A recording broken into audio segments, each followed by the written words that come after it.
گھر سے باہر نکلنے کے لیے پر تول رہی تھی جب قدسیہ بیگم نے اسے دیکھ کر اپنا سر پیٹنے لگی تھی۔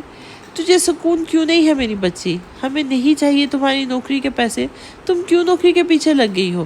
وہ پریشان سی گویا ہوئی تھی۔ بے شک واجد صاحب نے اس کی تربیت ایسے کی تھی کہ وہ اللہ کے فضل سے پورے اعتماد ہو کر ہر صورتحال کا مقابلہ کر لیتی تھی، مگر تھی تو ایک بیٹی، ایک جوان جہان لڑکی ہی تھی نا، اور یہی بات انہیں ہر وقت پریشان کرتی رہتی تھی اور وہ اسے ٹوکتی رہتی تھی۔ آپ کو کس نے کہا مجھے پیسوں کی ضرورت ہے؟ میں اس کے لیے نوکری کرنا چاہتی ہوں، میں اس لیے نوکری کرنا چاہتی ہوں، میرا دل کر رہا ہے نوکری کرنے کا، بس اس لیے۔ وہ اطمینان سے بولتی ہوئی اپنے سٹون نما چھوٹے سے کمرے میں پڑی ٹپائی پر رکھا بیگ اٹھانے لگی تھی جو وہ پچھلے 2 سالوں سے استعمال کر رہی تھی۔ تو پھر کہیں اسکول میں کر لینا نوکری اور شوق کر لے پورا، وہ مصلحتاً بولی تھی۔ مجھے نہیں پسند ٹیچنگ ویچنگ، میں تو بس آفس والی نوکری کے 2-4 دن مزے لینا چاہتی ہوں۔ اس کی من موجی طبیعت اس وقت اپنے عروج پر تھی، جبکہ ماں بیٹی کے درمیان ہونے کے ناطے ان کے دل کو وسوسے جکڑے ہوئے تھے۔ چل اماں آپ خوش ہو کہ مجھے الوداع کرو، اگر آج میرا ایکسیڈنٹ ہوا تو سارا الزام اس بار تم پہ لگاؤں گی۔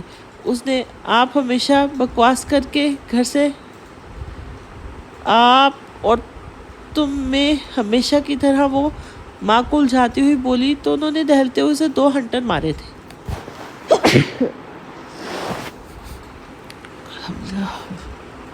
ایکسکیوز می، ہمیشہ بکواس کر کے گھر سے نکلنا۔ اسی ڈانٹ کو دعا کی طرح لیتے ہوئے گھر کی دہلیز پار کر کی تھی اور پھر ایک تجسس اور ایڈونچر سے مجبور ہوتے ہوئے اس نے بیگ میں سے وہ چرمر ہوا کارڈ نکال کر دیکھا تھا۔ Umair Mirza and companies. چند لمبے کارڈ کو گھڑنے کے بعد وہ قسمت آزمانے کے لیے ایک نئے راستے کی طرف چل پڑی تھی۔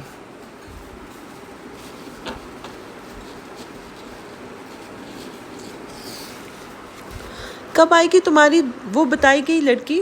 3 دن سے مسلسل انتظار سے بیزار 2 بار وہ ہارون پر پھٹ پڑا تھا۔ صبر بھی کسی چیز کا نام ہے، میں نے بتایا تھا اس کا پاؤں زخمی ہو گیا تھا، وہ بھی جواباً چڑھتے ہوئے بولا تھا۔ ایک کام کہا تھا میں نے اور تم نے ڈھنگ سے نہیں کیا، بندہ نام ہی پوچھ لیتا ہے۔ اب وہ عادتاً اپنے گنہرے بالوں میں انگلیاں چلاتے ہوئے اسے گھورتے ہوئے بولا تو جوابی گھوری پر سے اس پہ زیادہ اثر نہیں ہوا تھا۔ ہاں نام پتہ پوچھنا جیسے تمہارا یا اپنا رشتہ لے کے جانا ہے نا میں نے۔ وہ جواباً لب کھولنے ہی والا تھا جب اس کی سیکرٹری ہانکتی ہوئی دستک دیتے اندر داخل ہوئی تھی۔ سر باہر کوئی محترمہ آپ کا کارڈ لیے آپ سے ملنے کی مسلسل ضد کر رہی ہے، وہ پریشانی سے بولی تو اس کی دونوں باتیں کھل اٹھی تھی۔ مس صدف جلدی سے انہیں اندر بھیجے، وہ پھر پھرتی سے بولتا اپنے کوٹ کے بٹن بند کر کے اپنی چیئر پہ جا بیٹھا تھا، لیکن صدف حیران سے بالکل بغیر سوال کے باہر نکل گئی تھی اور کچھ ہی لمحے بعد ایک نوجوان لڑکی آفس میں داخل ہوئی تھی۔ پنک کلر کی سمپل سی لان کی شرٹ اور آف وائٹ ٹراؤزر کے ساتھ کالی چادر اوڑھے وہ پہلی ہی نظر میں عمیر مرزا کو مایوس کر گئی تھی۔ وہ مڈل کلاس لڑکی چاہتا تھا، مگر ایسی لڑکی بھی نہیں جو کاجل تک استعمال نہیں کرتی ہو، مگر خیر اس سے کیا۔ عمیر نے گہری سانس بھر کے اسے اپنے سامنے والی کرسی پہ بیٹھنے کا اشارہ کیا تھا۔ خوشبخت نے ایک نظر کچھ فاصلے پہ رکھے صوفے پہ بیٹھے ہارون پر ڈالی تھی، پھر سامنے پڑی کرسی پہ بیٹھتے ہوئے اس کی طرف اپنی فائل کھسکائی تھی۔ آلرائٹ مس خوشبخت، جاب کیوں کرنا چاہتی ہیں آپ؟ ایک نظر اس کی سادگی میں لپٹے چہرے کو دیکھتے ہوئے اس نے پوچھا، جو بہت بے نیازی سے سر ادھر ادھر کر کے اپنی گہری نظروں سے جائزہ لے رہی تھی۔ دل کر رہا تھا میرا جاب کرنے والوں کی لائف دیکھنے کا۔ صاف کو انداز میں دیا گیا جواب اس کی توقعات کے برعکس تھا۔ ہاں آپ کی فیملی میں کون کون ہوتا ہے؟ اس کے بارے میں تھوڑی بہت معلومات لینا چاہتا تھا، اس لیے پوچھ بیٹھا تھا۔ ویسے بتانا تو نہیں چاہیے، لیکن آپ ان پروفیشنل سوال کا جواب۔ مگر اماں ابا اور 3 بھائی ہوتے ہیں، وہ ناک چڑھاتے ہوئے صاف کوئی سے بولی تو اس نے بھی فارمل اور مہذب انداز کو سائڈ پہ رکھا اور کام کی بات پر آ گیا تھا۔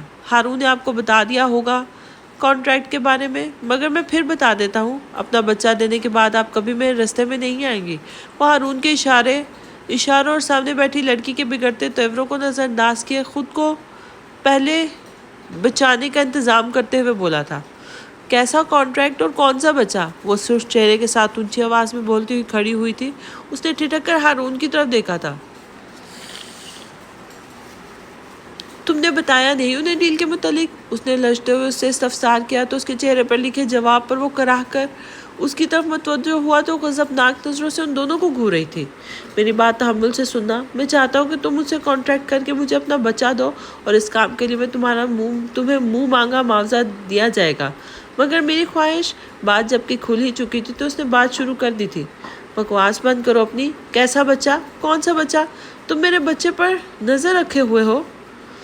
گھٹیا انسان۔ ایک پل لگا تھا اسے اپنے اس روپ میں آتے ہوئے، اور وہ ٹیبل سے پیپر ویٹ اٹھا کر اس کی جانب پھینکتی گر آئی تھی۔ ایک دم اپنا چہرہ سائڈ پہ کرتا ہوا وہ بمشکل خود کو بچا پایا تھا، اور وہ کسی بھوکی شیرنی کی مانند گر آئی تھی۔ دیکھیں مس، اس نے خود پہ قابو پاتے ہوئے کچھ کہنا چاہا تھا۔ وہ اسے ہر صورت میں منانا چاہتا تھا کیونکہ وہ گھر میں رضامندی دے چکا تھا۔ تمہیں تو میں ایک ہی نظر بھی نہ دیکھوں، ذلیل انسان۔ بچوں کا اتنا شوق چڑھا ہے تو کرو شادی اور پیدا کرو بچے، مگر خبردار میں بچوں پر نظر ڈالی تو۔ وہ گلا پھاڑ کر جو منہ میں آیا بول پڑی تھی۔ اس کا چہرہ تہذیب کے مارے سرخ پڑنے لگا تھا۔ اور تم کمینے انسان یہ کام کرتے ہو؟ لڑکیوں کو بہلا پھسلا کر یہاں لا کے ان کے بچے لیتے ہو اور لالچ پیسوں کا دے رہے ہو؟ تمہاری تو میں… وہ ٹیبل پر پڑی تمام چیزوں کو ہتھیار سمجھتی دھڑا دھڑ ہونک کھڑے ہارون پر پھینکنے لگی تھی۔ وہ اپنا بچاؤ بھی نہیں کر پا رہا تھا۔ اتنا تماشا کس خوشی میں کریٹ کر رہی ہو؟ نہیں دینا اپنا بچہ تو مہربانی کر کے شکل گم کرو اپنی۔ اس کا ایکشن دیکھ کر وہ تمام تر مروت بلائے طاقت رکھتے ہوئے بولا تھا۔ تم میرے بچے… وہ درستی سے بولنے لگی جب وہ لجتا ہوا پوچھ بیٹھا تھا۔ میرڈ ہو کیا تم؟ وہ جس طرح استحقاق سے میرا بچہ کے گردان لگا رہی تھی، وہ کنفیوز سا پوچھنے پہ مجبور ہو گیا تھا۔ نہیں ہوتا بھی تو تمہیں ایک نظر دیکھنے نہیں دیتی۔ تم دیکھنا میں کرتی کیا ہوں تمہارے ساتھ؟ میں یہی دیکھنے آئی تھی کہ تمہارا کیا کام ہے جو تم مجھے اس طرح آفر کر رہے ہو۔ اب مجھے سمجھ آیا ہے، تم یہاں لوگوں کے بچے مانگتے ہو۔ آفس کی حالت سمیت ان دونوں کی حالت جتنا ہو سکتا تھا بگاڑنے کے بعد وہ بولتی ہوئی انہیں ہونک کر گئی تھی۔ دیکھیں آپ، خاموش کھڑا ہارون نے لب کشائی کی جرات کی تھی جب وہ بلی کی طرح اس پر جھپٹی تھی۔ تم تو اپنا منہ بند ہی رکھو۔ وہ اس کے چہرے پر اپنے ناخنوں سے وار کرتی ہوئی بلبلانے پر مجبور کر گئی تھی۔ Stop it and don't cross your limits. وہ اسے آپے سے باہر دیکھ کر دھاڑا تھا مگر پرواہ کسے تھی۔ چلاؤ مت میرے سامنے، ایک تو چوری اوپر سے سینہ زوری۔ تمہاری یہ کمپنی تو میں بند کروا کے رہوں گی، اور دیکھنا جب میرا بچہ ہوا نا اسے انسپیکٹر بنا کر سب سے پہلے تمہیں اندر کراؤں گی۔ اپنے اعلیٰ عزائم سے اسے آگاہ کرتے ہوئے کرسی کو ٹھوکر مارتے ہوئے باہر نکلنے لگی تھی۔ تم ایک بار پھر سوچ لو، بس ایک بچہ۔ اس نے جاتے جاتے اسے روکنا چاہا تھا کیونکہ مجبوری اسی کی تھی۔ ہاں ایک بچہ تو کیا، میں تمہیں اپنے بچے کے بال بھی نہ دوں گی۔ تم بس دیکھتے جاؤ میں کرتے کیا ہوں تمہارے ساتھ بچہ چور۔ تمہیں تو کوئی دیکھنا بھی گوارا نہ کرے، بچہ دینا تو دور کی بات ہے۔ بدلے ہاتھے سے کہتے ہوئے وہ بہت ہی نزاکتوں اور باریکیوں سے بے خبر بس اس بات پر غور کر رہی تھی کہ وہ لوگ بچہ مانگ رہے تھے۔ اس کا ذہن اس مقام تک نہیں گیا تھا جہاں وہ سوچتی کہ وہ اس کی غربت کا سودا کرتے ہوئے اس کی نسوانیت کا مذاق اڑا رہے تھے۔ بعض اوقات بے خبری بھی نعمت ہوا کرتی ہے۔ او مائی گاڈ! کچھ دیر بعد اس کے جانے کی یقین دہانی کرتے ہوئے ہارون تشکر بھرا سانس لیتا ہوا صوفے پہ ڈھیر ہو گیا تھا، جبکہ وہ غیظ و غضب سے بھرا بیٹھا تھا۔ مجھے اندازہ نہیں تھا یہ محترمہ اتنی مرد مار قسم کی ہوگی۔ آفس کی ابتر حالت اور اس کی آکورڈ خاموشی کو توڑنے کے لیے اس نے پھر سے کوشش کی تھی۔ اس کی ہمت کیسے ہوئی میرے بارے میں ایسی بکواس کرنے کی؟ اسے ہمیشہ عورت ذات کو اپنے پیچھے پاگل ہوتے دیکھا تھا، مگر اس چٹان بھر کی لڑکی نے منٹوں میں اس کی مٹی پلیت کر دی تھی۔ بنا اس کی حیثیت پوزیشن کی اہمیت دیے وہ اس کے آفس اور اس کے حلیے کو منٹوں میں بدحال کر گئی تھی۔ چھوڑ یار اسے، تم کسی اور سے… ہارون جانتا تھا وہ کس قدر اناپ پرست ہے، اس لیے اسے آرام کرنے کی خاطر بولا تھا۔ سوال ہی پیدا نہیں ہونا۔ میری شکل دیکھنا اسے پسند نہیں، مگر یہی شکل اب اسے کچھ عرصے صبح شام دیکھنی پڑے گی۔ اس کی بات کاٹ کر وہ اپنے کڑوے لہجے کو شیریں انداز میں تبدیل کرتا ہوا اس کے اندر خطرے کی گھنٹیاں بجا گیا تھا۔ مطلب تو کیا کرنے والا ہے؟ کڈنیپ یا زبردستی شادی؟ اس نے گھبرا کر پوچھا تو میں نے ناپسندیدہ نگاہوں سے اسے گھورا تھا۔ مجھے سمجھ نہیں آتی تجھ جیسے کند ذہن کو بیرسٹری کی ڈگری کس جاہل نے دے دی ہے؟ اس کے طنزیہ انداز پر اس نے اسے تپا کر رکھ دیا تھا۔ جیسے تجھے اس آفس میں آنے کی اجازت ہمدردی میں دی جاتی ہے، اس لیے زیادہ بک بک مت کرو اور جو پوچھا اس کا جواب دو۔ اس نے بھی جوابی کارروائی کرتے ہوئے حساب برابر کیا تھا۔ وہ اتنی بھی اہم نہیں ہے کہ میں اس کے لیے کڈنیپنگ جیسے اچھٹ کنڈوں پہ اتر آؤں۔ اس کی گہری آنکھیں پورے اسرار طریقے سے مسکرا رہی تھی۔ تو پھر کیا ارادہ ہے تمہارا؟ یہ بھی بک دو؟ اس کے فضول سے سسپینس سے وہ اکتاتے ہوئے بولا تو جواباً ٹیبل پہ پڑا واحد سلامت وائرلیس سیٹ سے اس کا نشانہ لیا گیا تھا۔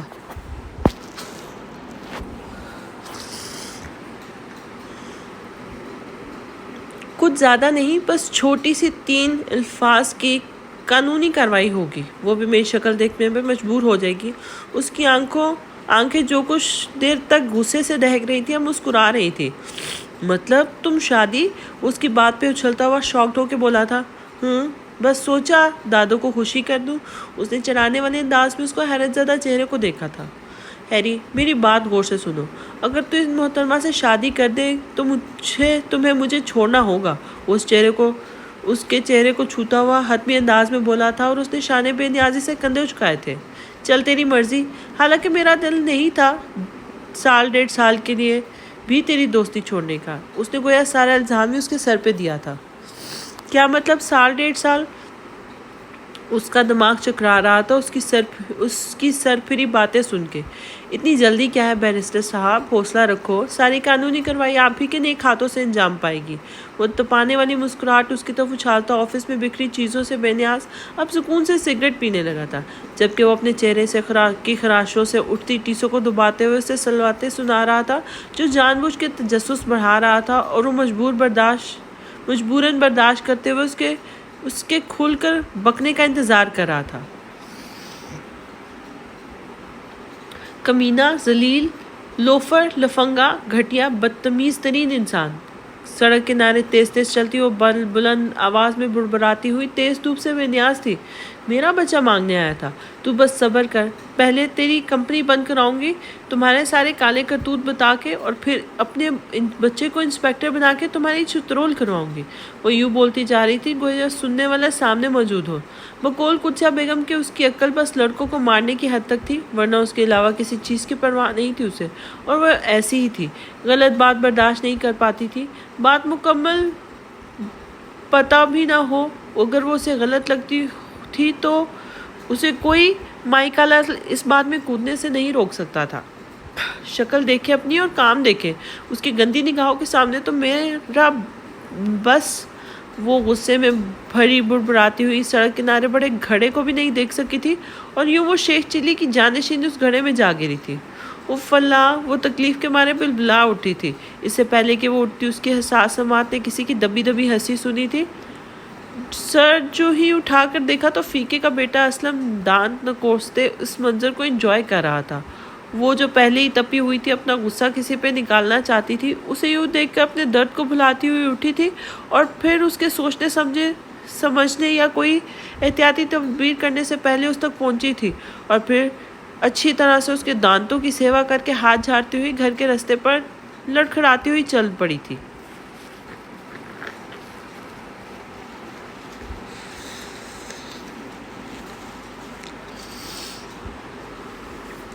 آپا، مجھے لگتا ہے تجھ پر نہ اس پچھواڑی کی بیری کا کالا سایہ ہو گیا ہے۔ اسے پھر سے زخموں سے چوٹ دیکھ کے اس کے بھائی تیمارداری کے نام پہ اسے اپنی چھوڑنے لگے تھے۔ جتنی بڑی یہ بلا ہے، اس پہ سایہ کرنے والی چیزیں حملہ کرنے سے پہلے 100 بار سوچیں گی۔ دودھ کا پیالہ اسے تھماتے ہوئے اماں جل کے بولی تھی۔ ماجد صاحب نے اس سب نے انہیں اشارے سے چپ کروایا تھا۔ کیا ہوا میرے بچے کو؟ آج کیسے گر گئی؟ اور تم گئی کدھر تھی؟ وہ اسے پیار سے اس سے بولے تو اس نے دودھ کا پیالہ منہ سے ہٹاتے ہوئے انہیں دیکھا تھا۔ نوکری کرنے کا دل چاہ رہا تھا، لیکن پھر دل مر گیا تو واپس آتے ہوئے میں گر گئی، وہ آدھا ادھورا سچ بتاتے ہوئے بولی تھی۔ اسے کسی قسم کا ڈر نہیں تھا، مگر وہ ماں کو یہ بات بتا کر ان کے غصے کو ہوا نہیں دینا چاہتی تھی، کیونکہ ایسا تو اس کی غنڈہ گردی بھی سامنے آ جاتی، اور وہ جو دن دہاڑے اسلم پر دکھا کے آئی تھی، اور اب کی بار سختی سے نہ شکایت لانے کی تنبیہ کی تھی۔ نوکری کا خناس نکال دے دماغ سے بی بی، جب بھی نوکری کے لیے نکلتی ہو ہڈیاں توڑوا کر آ جاتی ہو۔ اماں نے پھر سے گولا پھینکا تو اس نے بیزاری سے ابا کی طرف دیکھا تھا۔ آپ نے اماں سے شادی اپنی مرضی سے کی تھی کیا؟ لہجے میں بے پناہ سنجیدگی تھی۔ نہیں، تیری دادی نے کرائی تھی۔ اس کی بات کا مطلب سمجھتے ہوئے ابا دھیرے سے مسکراتے ہوئے بولے تو اس نے جیسے سمجھتے ہوئے سر ہلایا تھا۔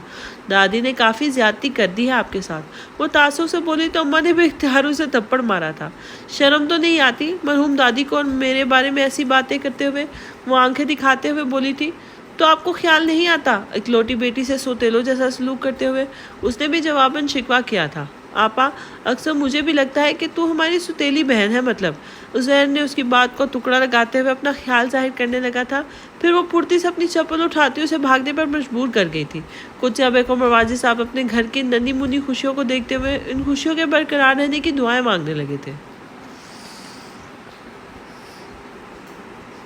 مجھے آپ سب سے ایک بات کرنی ہے۔ ڈنر کرتے ہوئے اس نے ایک نظر سب کو اپنی پلیٹوں پہ جھکے سروں پر ڈالتے ہوئے بات کا آغاز کیا تھا۔ کیا بات کرنی ہے آپ کو؟ صبرائی کرسی پہ بیٹھے مرزا بیگم نے پروکار انداز میں پوچھا تو سبھی نے اسے استفہامیہ انداز میں دیکھا تھا۔ میں نے آپ سے بات کی تھی نا، میں چاہتا ہوں کہ کل آپ میرا رشتہ لے کر جائیں، اس کے لیے یہ سب کرنا بہت عجیب تھا۔ اسے سمجھ نہیں آ رہی تھی کہ بات کیسے شروع کرے۔ کون ہے وہ اور کیا کرتے ہیں اس کے والد؟ مرزا بیگم نے سب کے ذہن میں کل بلاتے سوالوں کو زبان دی تھی۔ خوشبخت نام ہے، چونکہ آپ کو میرے سرکل کی لڑکیاں کم ہی پسند آتی ہیں، اس لیے مجھے لگا شاید آپ کو یہ پسند آ جائے۔ اسے تمہید باندھی تھی کیونکہ جیسا بیک گراؤنڈ خوشبخت کا تھا، آبجیکشنز کے چانسز زیادہ ہو جاتے ہیں۔ آپ جانتے ہیں انہیں؟ مرزا بیگم نے سنجیدگی سے کہا تھا۔ نہیں، اتنا زیادہ نہیں جانتا، بس ایک دفعہ ہاسپٹل میں دیکھا تھا۔ اس کے فادر شاید کوئی کریانہ اسٹور چلاتے ہیں، 3 چھوٹے بھائی بھی ہیں، پڑھتے ہیں۔ اس نے حاصل ہوئی معلومات ٹھہر ٹھہر کے ان کے خوش کو گزار کی تھی تو سب کے منہ حیرت سے کھلے رہ گئے تھے۔ کیا واقعی وہ کسی مڈل کلاس لڑکی سے شادی کی بات کر رہا ہے؟ آپ اس لڑکی کو ہمارے لیے چن رہے ہیں یا آپ کی کوئی اور انٹینشن بھی ہے؟ مرزا بیگم سارے پہلوؤں پر غور کرتے ہوئے بولی تھی۔ آپ ہی ہمیشہ کہتی ہے عورت وہی چنو جس کو دیکھ کر لگے یہ گھر گھرستی سنبھال سکتی ہے، اس لیے اسے دیکھ کر مجھے یہی لگا تو میں نے آپ سے ذکر کر دیا۔ باقی آپ کی مرضی۔ اگر اس وقت آسکر نامزد کرنے والے یہاں موجود ہوتے تو ایسے ڈائلاگز بولنے پر اور فرمانبرداری دکھانے پر ہمارے مرزا کو بلا سوچے سمجھے آسکر سے نواز دیتے۔ ہمیں خوشی ہوئی کہ آپ نے اچھی بات کو ذہن میں رکھا۔ ہم کل جا کر بچی کو دیکھنے کے لیے ہم کل جائیں گے۔ اگر بچی اچھی ہوئی تو باقی باتیں میٹر نہیں کرتی، کیونکہ اس نے ادھر آ کر رہنا ہے نا، پھر سب نے ادھر جا کر رہنا ہے۔ ویسے بھی میرے خیال میں ہم نے اپنے بچوں کی تربیت اس پہلو پر نہیں کی کہ انہیں کسی کی غربت پر اعتراض ہو۔ مرزا بیگم تدبر اور روبدار آواز میں بولی تو سب نے تائیدی انداز میں سر ہلا تھا۔ بے شک اما بیگم، آپ ٹھیک کہہ رہی ہیں، آپ بچی کو دیکھ لیں، اگر وہ آپ کو پسند ہوئی تو آپ بسم اللہ کیجیے گا۔ سعود صاحب نے ہتھیلی پر سرسوں جماتے ہوئے اماں کی بات کی تائید کی تھی۔ ان سب کو اس کے مڈل کلاس ہونے پر غریب ہونے سے فرق نہیں پڑتا تھا، کیونکہ اپنی خوشی میں وہ سارے سامنے بیٹھے عمیر مرزا کو بھول گئے تھے جو اپنی بے جا چڑ میں ایک ناپسندیدہ ہستی کو جلانے کے لیے اپنی زندگی کا دائرہ کار بنانے والا تھا۔ ناقابل یقین بھائی، آپ واقعی شادی کر رہے ہو؟ بڑوں کے اٹھتے ہی غانیہ پر جوش سی بولی تھی۔ اس میں اتنا حیران ہونے والی کیا بات ہے؟ سبھی شادی کرتے ہیں۔ وہ کندھے اچکاتے ہوئے جینس کی پاکٹ سے سل نکالنے لگا جہاں اس کی نئی نویلی گرل فرینڈ سوہا زبیر کا نمبر اس کے دلکش تصویر کے ساتھ جگمگا رہا تھا۔ کیا بات ہے بھائی، بھابھی کال کر رہی ہے کیا؟ اس کی بات کو نظر انداز کرتے ہوئے دانیہ اس کی مسکراہٹ دیکھتے ہوئے زمانے انداز میں بولی تو بھابھی محترمہ کا سوچتے اس نے منہ یوں بگاڑا جیسے کڑوا بادام چبا لیا ہو۔ اب ہر کال یا کام اس کا نہیں ہو سکتا نا، میرے ہزاروں کانٹیکٹس اور بھی ہیں۔ اس نے بے منورتی سے جواب دیتے کال یس کی تھی اور گھٹتی گھسیٹتا اٹھ کھڑا ہوا تھا۔ کتنے روڈ ہے بھائی، اللہ کرے بھابھی ایسی ہو جو تگنی کا ناچ نچا دے انہیں۔ اسے یوں جاتے دیکھ کر رانیہ جل کے بولی تھی، یہ جانے بغیر کہ اس کی دعا کتنی جلدی قبولیت کا شرف حاصل کرنے والی تھی۔ باہر بھی دیکھ لو کمبختو، دروازہ کب سے بج رہا ہے؟ آج 2-3 دن بعد اس کی حالت بہتر ہوئی تو وہ ڈلتی دوپہر میں بھائیوں کے ساتھ لیے کمروں کے سامنے بنے چھوٹے سے ذہن میں کرکٹ کھیلنے لگی تھی، بلکہ کرکٹ کھیل کم رہی تھی، ان کی دوڑیں زیادہ لگوا رہی تھی۔ وہ چاروں اپنے کھیلنے اور مزے میں اتنے مگن تھے کہ دروازے کی دستک اور امی کی دہائیاں تک نہیں سن سکے تھے، اور جب ان کی طرف سے کوئی رد عمل نہیں آیا تو کچن سے اماں جلتی بھنتی باہر نکلی تھی، مگر پھر وہ بھی جواب دیے بغیر لگے رہے تو مجبوراً قدسیہ بیگم بڑبڑاتی ہوئی دروازہ کھولنے چل دی تھی۔ السلام علیکم۔ دروازہ کھلتے ہی سامنے کھڑی پروکار سی خاتون جو ساتھ کھڑی مومر سی خاتون کا ہاتھ پکڑے ہوئی تھی شائستگی سے بولی تھی، تو وہ جو ان کی لمبی سی گاڑی اور ان کے ساتھ کھڑے ملازم کے ہاتھ میں پکڑے لوازمات ہونک ہو کے دیکھ رہی تھی، ان کی آواز پر بڑبڑاتے ہوئے ہوش میں آئی تھی۔ وعلیکم السلام، اندر تشریف لے آئیے۔ وہ گرچہ ان تک جانتی نہیں تھی مگر پہلے ہی انتظار سے پریشان حال کھڑے افراد کو دروازے کے باہر کھڑے کر کے تفتیش کرنا انہیں مناسب نہیں لگا تھا، اور وہ انہیں اندر آنے کا راستہ دیکھنے لگی تھی۔ یہ واجد صاحب کا ہی گھر ہے نا؟ عائلہ بیگم نے قدم بڑھاتے ہوئے پوچھا تھا۔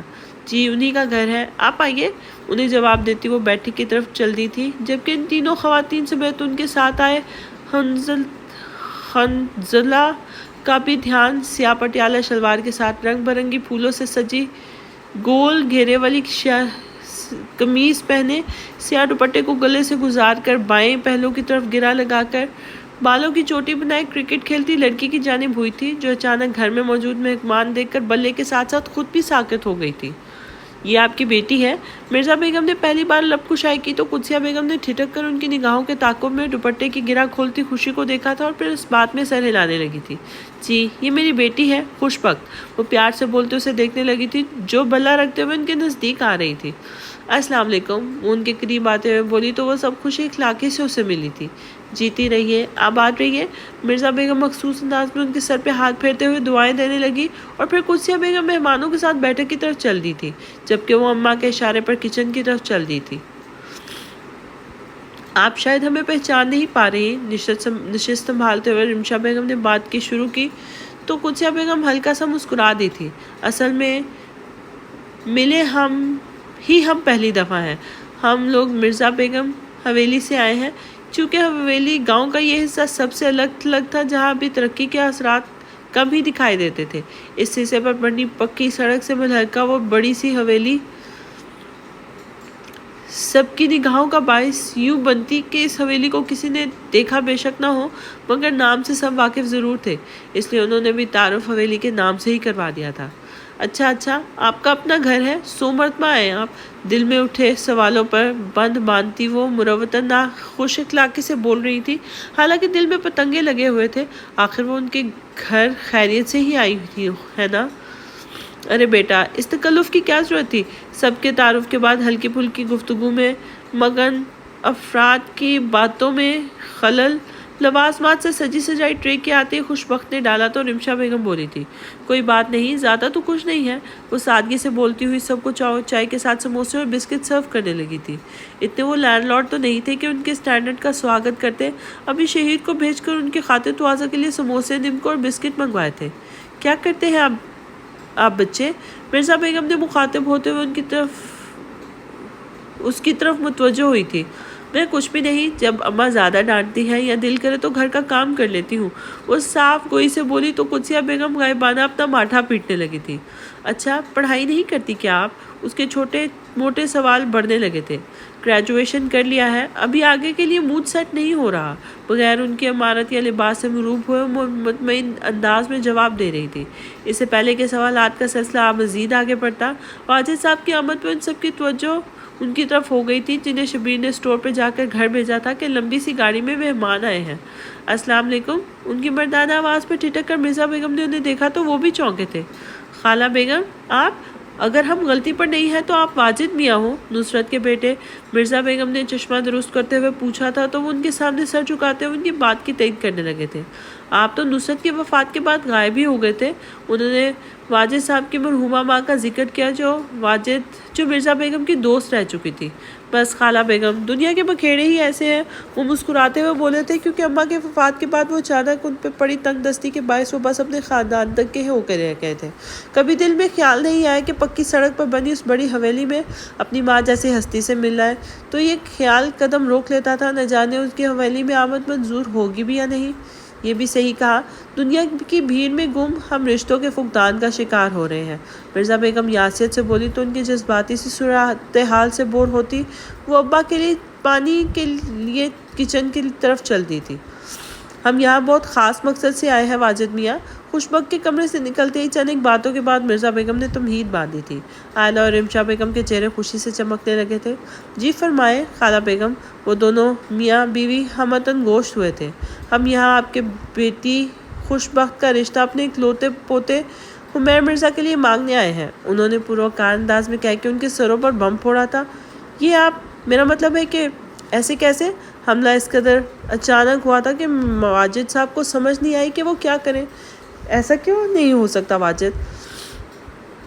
اور واجد میاں کے لہجے میں اتنا تغیر کیوں آیا بھلا اچانک؟ آپ سے اچھی تو آپ کی بیٹی رہی، جس کے شکل یا رویے نے بالکل بھی ظاہر ہونے نہیں دیا کہ اسے کسی کی امارت سے فرق پڑتا ہے. میاں آپ سے مانگنے آئے ہیں، آپ سر اٹھا کے بات کیجئے. اس وقت ہم حالت فقیری میں ہیں، نظریں اور لہجہ ہمارا دبا ہوا ہونا چاہیے نا. مرزا بیگم نے اتنی خوبصورت انداز میں بات کی تھی کہ ان کی بات سے واجد صاحب کا ڈھلتا حوصلہ پھر سے بلند ہوا تھا. آپ نے اس شرف ہمیں بخشا، ہمیں خوشی ہوئی، لیکن خالہ بیگم محمل میں ٹاٹ کا پیوند لگ بھی جائے تو اسے تعمر لے کر چلنا مشکل ہو جاتا ہے. میری بیٹی کی طبیعت بہت من موجی ہے، وہ آپ کے خاندان کے لیے مناسب نہیں رہے گی. انہوں نے بہت واضح فرق کی طرف ان کا دھیان کروایا تھا کہ معاشرے والے جینے بھی نہیں دیتے. خدا نخواستہ مخمل میں ٹاٹ کا پیوند کیوں، اپنے پوتے کی بیوی بنا کر لے جاؤں گی، ہمیشہ سینے سے لگا کے رکھوں گی. اور بیٹی کی طبیعت کی بات نہ کیجیے واجد میاں، ہماری بہو ابھی تک ایسی طبیعت کی ہے مگر اپنی ذمہ داریاں بھی سنبھال رہی ہیں، اس لیے اس بات کے لیے پریشان مت ہو، کیونکہ جب سر پر پڑتی ہے تو سنبھالنا آ ہی جاتا ہے. مرزا بیگم کی ان کی بات پر برا منہ بناتے ہوئے ان کے دلائل کا جواب دیا تھا، جبکہ باقی سب خاموش تماشائی بنے بیٹھے تھے.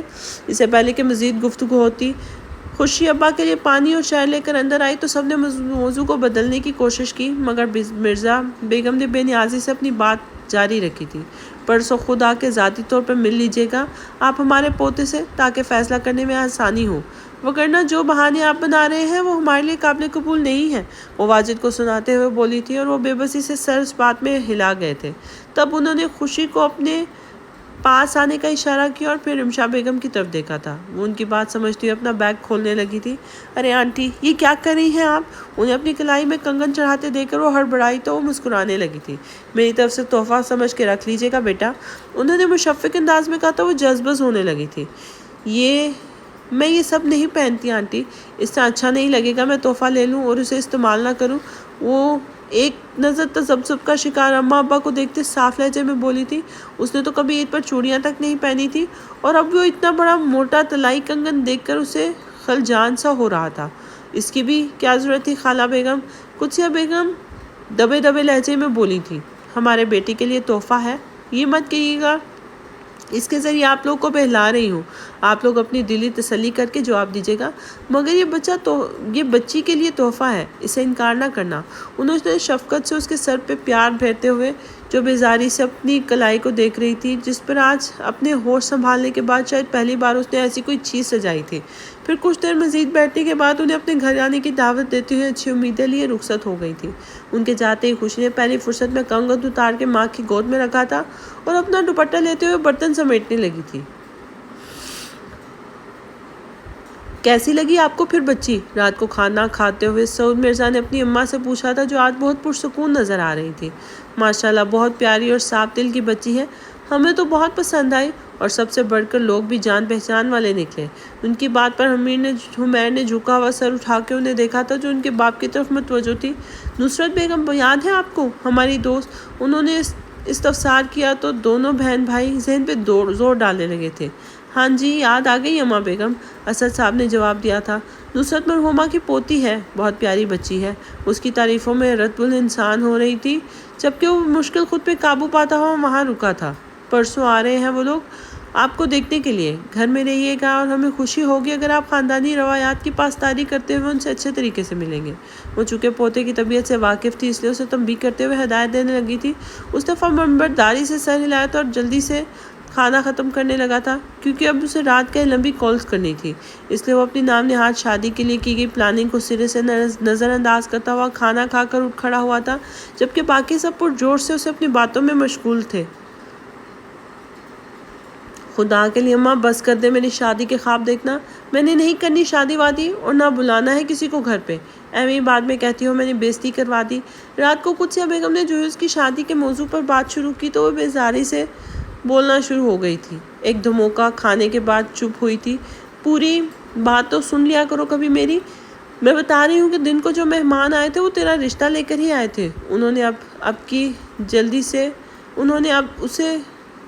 اب کے جلدی سے بات پوری کی، بشرط اس کی کہ وہ مزید کچھ نہ بولے. ان کی بات سن کر وہ اچھل پڑی تھی. اچھا میں بھی کہوں مجھے کس خوشی میں اتنا مہنگا کنگن پہنایا جا رہا ہے۔ قدسیہ بیگم کی اطلاع پر وہ تنقیدی نظروں سے اپنے سنگل بیڈ پر جو اس قدر نازک تھا کہ جب وہ دھڑام سے بیڈ پر گرتی تو بیڈ ہچکولے کھانے لگتا تھا کہ قریب تھی ٹپائی پر رکھے کنگن کو گھورنے لگی تھی۔ ہاں اسی لیے وہ کنگن دے کر گئی تجھے، انہیں اپنے پوتے کے لیے تمہارا رشتہ چاہیے، اور پھر جیسا تو چاہتی ہے لڑکا ویسا ہی ہے۔ لڑکا خود بالکل نہیں آیا رشتہ دیکھنے، نہ اس کے گھر والوں نے گھور گھر کر تم سے سوال پوچھے، اس لیے اب کی بات سوچ کے جواب دینا۔ اماں نے اس کے اعتراضات کو پہلے ہی رفع کرنا چاہا تھا۔ اماں مجھے شادی نہیں کرنی، اور ادھر تو بالکل بھی نہیں، جس طرح ہم کر کے وہ لوگ بولتے ہیں، پورا دن تو ایک آدھی بات بولنے میں ہی نکل جاتا ہے۔ وہ برا سا منہ بناتے ہوئے بولی تھی۔ ہاں شادی نہیں کرنی، مونگ ڈھلنی ہے ہمارے سینوں پر پڑے رہ کر، اور ان کی خاندانی روایات ہیں، وہ ایسے ہی بولتے ہیں تو بھی عادی ہو جائے گی۔ وہ اس کی نقل اتارتے ہوئے اس بات کو سنجیدگی نہ لیتے ہوئے بولی تھی۔ مونگ ڈلنی نہیں آتی مجھے، کوئی اور کام کروا لینا۔ اگر وہاں ان کے بات کو ویلیو نہ دی گئی تو یہی بے نیازی ادھر بھی تھی۔ وہ ضرور کہ ایک تھپڑ کی مستحق ہوتی اگر وہ ان دونوں کی جنگی کارروائی میں واجد صاحب مخل نہ ہوتے تو۔ بیٹا کوئی زبردستی نہیں ہے، پہلے جو رشتہ کرنے آئے ان کو رد کرنے کا جواز موجود تھا تو میں نے تمہارا ساتھ دیا کرتا تھا۔ اب کی بار آئے رشتے کو رد کرنے کا ایک ہی جواز ہے جو ادھر سے ٹھکرا دیا گیا ہے، مگر میں پھر بھی تم سے پوچھنا چاہتا ہوں کہ تمہاری کیا مرضی ہے۔ واجد صاحب نے بڑے سلیقے سے اسے بات کی تھی کیونکہ وہ ان سے زیادہ قریب تھی۔ ابا مجھے شادی نہیں کرنی ہے، وہ منہ بسوڑتے ہوئے کہہ رہی تھی، کیونکہ اسے اس ٹاپک سے کوفت ہوتی تھی، اور ابا کے سامنے تو خواہ مخواہ شرم آنے لگتی تھی۔ اس کے علاوہ کوئی اور ٹھوس وجہ بتاؤ بخت بچے۔ واجد صاحب نے مسکراتے ہوئے اسے پوچھا تو وہ ایک نظر ماں باپ کے ان چہروں سے چھلکتے سکون کو دیکھتی ہوئی گہری سانس بھر کر سر جھکا گئی تھی۔ اگر آپ کا دل مطمئن ہے تو مجھے کوئی اعتراض نہیں ہے، کیونکہ جو کچھ آپ سوچیں گے وہی میرے حق میں بہتر ہوگا۔ اس نے بنا ہچکچاہٹ کے جواب دیا تو واجد صاحب کا سینہ فخر سے چوڑا ہونے لگا تھا۔ وہ پیار سے اس کے سر تھپتھپاتے ہوئے وہاں سے اسے دعائیں دیتے نکل گئے تھے۔ شادی سے انکاری ہونے کے باوجود وہ اس اٹل حقیقت کو مانتی تھی کہ اس کی شادی ضرور ہوگی، کیونکہ یہی معاشرے کا دستور ہے، مگر لڑکے کے لیے اس کی ترجیحات عجیب سی تھی۔ اسے رشتے کے لیے آئے لڑکے زہر لگتے تھے، اور لڑکے کے گھر والوں کے رویے کا وہ بہت خیال رکھتی تھی۔ جب کوئی بات اس کی عزت نفس یا اس کے گھر والوں کی عزت کو کراس کرتی نظر آتی تھی، وہ انہیں 9-2-11 کروا دیتی تھی۔ شاید اسی وجہ سے قدسیہ بیگم کی ہزار کوشش کے باوجود اس کی شادی ابھی تک نہیں ہو سکی تھی، لیکن اب کی بار اس کی تمام اعتراضات کی وجوہات سرے سے ہی غائب تھی، تو اس نے بھی سب کچھ ماں باپ پہ ڈال دیا تھا۔ اچھا بھلا اس بچہ چور کو پکڑوانے کا ارادہ بنا رہی تھی، لیکن یہ اماں شادی کا کھڑاک لے کے آ گئی، اب تو گھر سے بھی نکلنا بھی مشکل کر دیں گے۔ سونے کے لیے لیٹتے ہوئے کوف سے بڑبڑائی تھی، کیونکہ اس کے اندر جنون سوار ہو چکا تھا اس بچہ چور کی کمپنی بند کروانے کا۔ چلو کوئی بات نہیں، کافی باعث اور لوگ لگتے ہیں مجھے یہ لوگ اگر رشتہ ہو گیا تو اپنے شوہر سے چھت رول کراؤں گے، اور اگر نہ ہوا تو پھر بھی میں اسے خود ہی دیکھ لوں گی۔ اس کے خطرناک عزائم میں عروج پر تھے۔ وہ اس بچہ چور کو جھٹکنے کا سوچ رہی تھی، جبکہ زندگی کا سب سے بڑا جھٹکا اسے کچھ دنوں میں لگنے ہی والا تھا۔